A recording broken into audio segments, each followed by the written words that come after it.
বাংলাদেশের সঙ্গে এদেশের মানুষের সঙ্গে বাংলাদেশের ক্রিকেট পাগল সমর্থকদের আবেগের সঙ্গে সাকিব আল হাসান এখন যেটা করছেন সেটা স্রেফ প্রতারণা।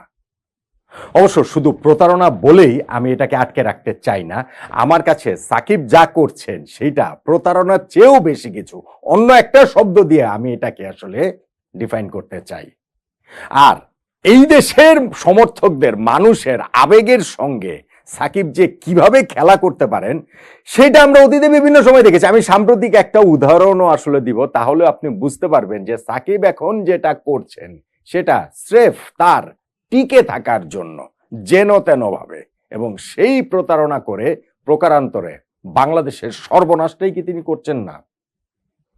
দেখুন, এইবারের ঘটনার প্রেক্ষাপট হচ্ছে গিয়ে সাকিবের ইনজুরি।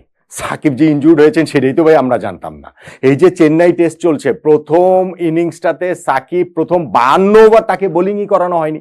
প্রথম ইনিংসে সব মিলে তিনি মাত্র 8 ওভার বোলিং করেছেন। দ্বিতীয় ইনিংসেও বোলিং মাত্র 13 ওভার সাকিব করেছেন। হ্যাঁ, এটাতে তাকে আগে বোলিং আনা হয়েছে, কিন্তু 13 ওভারে বেশি বোলিং করেন। এবং সব মিলিয়ে দেখা গেল যে এই টেস্টে সাকিব 13 যোগ 8 যে 21 ওভার বোলিং করেছেন, সেই 21 ওভারে তিনি কোনো উইকেট পাননি।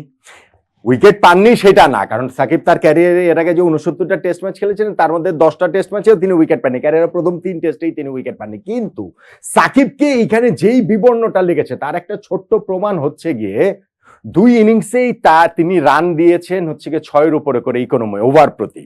প্রথম ইনিংসে 8 ওভার বোলিং করে তিনি 50 রান দিয়েছেন। সেকেন্ড ইনিংসে তিনি 13 ওভার বোলিং করে 79 রান দিয়েছেন। তার পুরো ক্যারিয়ারে 69 টেস্ট এর আগে খেলা, তার মধ্যে যে 117টা ইনিংস বোলিং করেছেন তার মধ্যে স্রেফ একটা ইনিংসে, মাত্র একটা ইনিংসে তিনি 6-এর উপরে ইকোনমি ছিল। সেটাকে আপনি ধর্তব্যের মধ্যে রাখতে পারবেন না কেন? কেননা 2022 সালে শ্রীলঙ্কার বিপক্ষে সেই টেস্টটাতে শ্রীলঙ্কা লাস্ট ইনিংসে মাত্র 29 রানের টার্গেটে ব্যাট করতে নেমেছিল, সাকিব 1 ওভার বোলিং করে 7 রান দিয়েছেন। সো সেই অর্থে সাকিবের পুরো ক্যারিয়ারে, টেস্ট ক্যারিয়ারে কখনোই তিনি ইনিংসে 6 রান করে তার ইকোনমি হয়নি। সেখানে এইখানে 2 ইনিংসেই 6-এর উপরে ইকোনমি সাকিবের বোলিং এ। সাকিব কিরকম বিবর্ণ ছিল বুঝতেই পারছেন। এখন সাকিব এরকম বিবর্ণ কেন?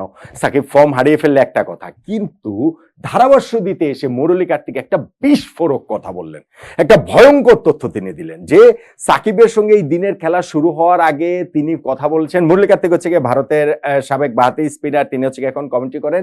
আজকে খেলা শুরু হওয়ার আগে সাকিবের সঙ্গে তিনি কথা বলেছিলেন এবং সেটা আমরা দেখেছি।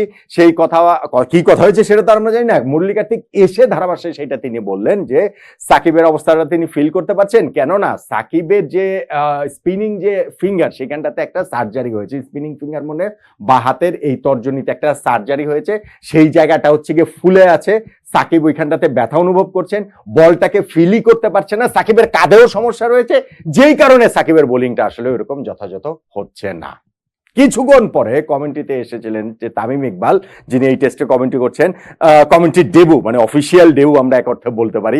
সেখানে তামিম প্রশ্ন তুলেছেন যে সাকিবের যদি এখানে বল গ্রিপ করতে সমস্যা হয়, তার মানে বাংলাদেশ এইখানটাতে মাত্র 4 জন ফ্রন্টলাইন বোলার নিয়ে খেলছে। এটা কি টিম ম্যানেজমেন্ট ম্যাচ শুরু হওয়ার আগে জানতো কিনা যে সাকিব ইনজুরিতে পড়েছে? টিম ম্যানেজমেন্টের এই প্রশ্নটার উত্তর দেওয়াটা প্রয়োজন। এখন আমি শুরুতে যেই কথাটা বলছিলাম যে প্রতারণা, চিটিং, এটা কি আর কোত্থেকে আসছে? কথাটা ভাই আসছে সাকিবের কাছ থেকে। সাকিবের সেই যে ইন্টারভিউ 2023 ওয়ানডে ওয়ার্ল্ড কাপের আগে, সেই ইন্টারভিউতে তামিমকে কটাক্ষ করে, তামিমকে খোঁচা মেরে অলমোস্ট পুরা ইন্টারভিউর 60% 70% সময় যে তিনি ব্যয় করেছেন, তার মধ্যে একটা ছিল হচ্ছে গিয়ে যে তামিমের ইনজুরি নিয়ে যদি খেলেন তাহলে তো হচ্ছে গিয়ে কেউ যদি হচ্ছে গিয়ে ফিট না থেকে খেলে তাহলে সেটা দলের সঙ্গে চিট করা হয়। তাহলে সাকিব আল হাসান এখন যদি ফিট না থেকে খেলেন সেটা দলের সঙ্গে চিট করা হচ্ছে না?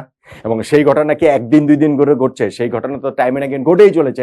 আমরা পরবর্তীতে জানতে পেরেছি 2023 এই ওয়ানডে ওয়ার্ল্ড কাপের সময়ই সাকিবের চোখের সমস্যাটা হয় এবং সেই সমস্যার সাকিব এখনো উত্তরণ করতে পারেনি। এখনো আমরা দেখছি যে হচ্ছে গিয়ে তিনি ম্যাচ খেলছেন, যে হেলমেটে একটা স্ট্র্যাপ এভাবে কামড়ে ধরে রেখে তিনি ব্যাটিং করছেন। তিনি কি পুরোপুরি ফিট রয়েছেন? তিনি পুরোপুরি ফিট নেই। এবং যখন আজকে এই বিষয়টা যদি সামনে চলে আসে যে সত্যি যদি তার আঙ্গুলের সার্জারিটা আসলে হয়েছে কোন সময়, সেটা আমার একটা প্রশ্নের জায়গা।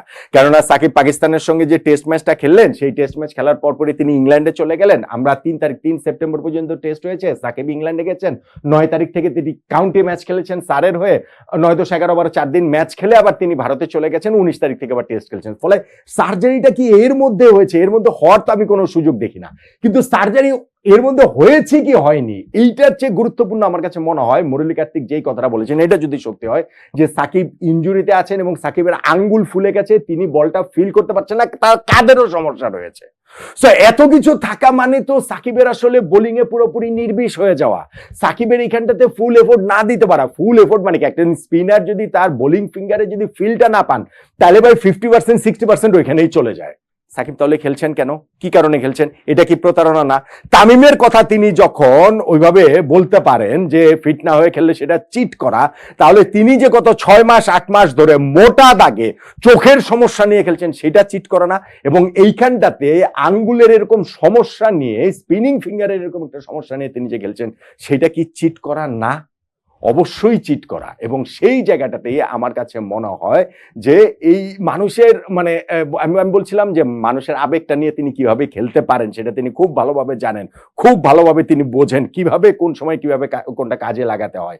এই যে সাকিব আল হাসান গত পাকিস্তান সিরিজের আমরা দেখলাম যে তার সকল সতীর্থরা ন্যাশনাল টিমে একযোগে ফেসবুকে এসে স্ট্যাটাস দিচ্ছেন, সাকিবের পাশে দাঁড়াচ্ছেন। সাকিবের নামে দেশে একটা হত্যা মামলা হয়েছে যে সাকিব এরকম অপরাধ করতেই পারেন না, সাকিবের নামে এগুলো হচ্ছে গিয়ে এগুলা ঠিক না। এই যে এটা করেছেন না, সেইখানটাতে আমি যতটা জানতে পেরেছি যে তিনি তার অনেক সতীর্থকে এটা করানোর জন্য অনেকবার বলে টলে একটা স্ট্যাটাস, অন্তত পক্ষে আমার পক্ষে একটা স্ট্যাটাস যেন দেয়, একটা স্ট্যাটাস যেন দেয়, এগুলো বলে টলে সেই স্ট্যাটাসটা দিয়েছেন। কেননা বাংলাদেশ ওই সময় জিতছিল, বাংলাদেশের ওই জয়ের সময় দেশের মানুষের আবেগটাকে কাজে লাগিয়ে তিনি তার অপরাধের মাত্রা হালকা করতে পারবেন। দেখুন আমি ওইটাকে টানছি না, অবশ্যই ওই মাঠের বাইরে কি হলো না হলো আইনের গতিতে চলবে, সেটা সেভাবে চলবে। কিন্তু এই যে দলের অবস্থা ভালো, দল জিতছে, এই সুযোগটা কাজে লাগিয়ে যে মানে সাকিব যে তার সতীর্থদের দিয়ে স্ট্যাটাস দেওয়ালেন, সবাইকে দিয়ে বারবার বলে পুশ করে, এটা আমি জেনেই বলছি, না জেনে আমি বলছি না।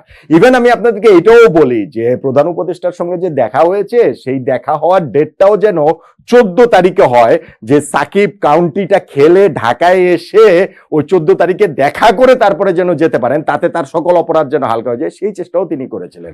ওই সময় মতো সাকিবের কথা অনুযায়ী তো আর অন্তর্বর্তী সরকারের প্রধান উপদেষ্টা ডক্টর মোহাম্মদ ইউনূস তার টাইমটা সেট হবে না, ফলে সেই জিনিসটা হয়নি। সো সাকিব সেই আবেগটাকে ভালোভাবে কাজে লাগাতেছেন। আর এখন যখন তিনি ফিট না থেকে খেলছেন, এইটা ভাই বাংলাদেশ টিমের সঙ্গে তার কথা অনুযায়ী চিট করা।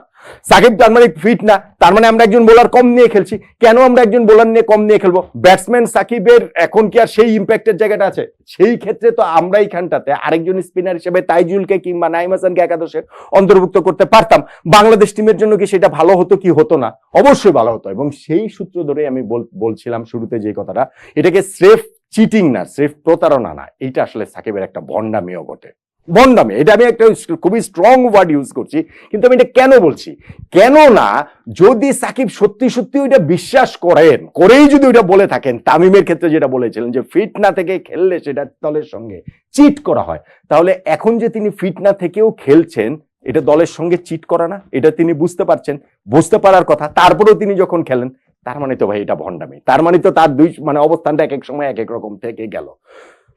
ভাই বাংলাদেশ সাকিব আল হাসান না যদি খেলতেন, ধরুন সাকিব ইনজুরির কারণে এই ম্যাচটা খেললেন না, হ্যাঁ ফিঙ্গারের ইনজুরির কারণে তিনি আসলে খেললেন না ম্যাচটাকে, তাতে যে বাংলাদেশ এই টেস্ট জিতে যেত ব্যাপারটা তা না, বাংলাদেশের চেয়ে অনেক ভালো কিছু হতো বিষয়টা তা না।